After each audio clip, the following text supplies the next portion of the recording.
ঠিক আছে, তোমরা যদি পড়াশোনা করে তোমাদের মনের মধ্যে পবিত্রতা আনতেই না পারো, বা কিভাবে সুন্দর করে কথা বলতে হয়, কিভাবে সুন্দর করে মানুষের সাথে কমিউনিকেট করতে হয়, তোমরা আর কিছু শেখো আর না শিখো, একটা জিনিস শিখো যে তোমার আঙ্গুল বা হাত, মানে তোমার আঘাত বা মানে তোমার ফিজিক্যাল যে অ্যাপিয়ারেন্স বা তোমার, এটা আমি উপমা বুঝাইতে পারবো না, সোজা কথা হচ্ছে তোমার হাত এবং তোমার জিহ্বা মানে তোমার কথা দিয়ে যেন আরেকটা মানুষ কষ্ট না পায়। ক্লিয়ার? তা না হইলে এগুলা পইরা ঘোড়ার ডিম হবে।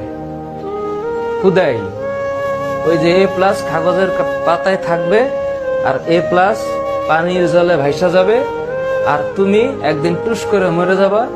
জীবনের কোনো নসিহত নাই, জীবনের কোনো ফজিলত নাই, কোনো তাৎপর্য নাই, নাকি?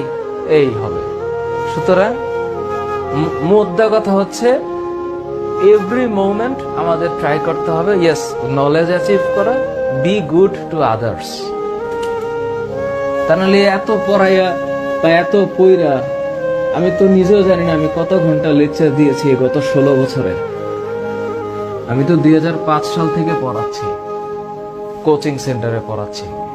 2005-এ আমি যখন প্রথম পড়াই, 2005-এর সম্ভবত এটা 2005 সালের জুন মাসের 6 তারিখ থেকে পড়ানো শুরু করেছি।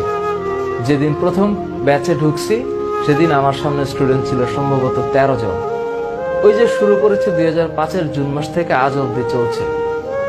সুতরাং আমার ফিলিংসটা হচ্ছে যে at the end of the day be good to others, এটাই হইতে পারে মানে একটা জীবনের টার্গেট।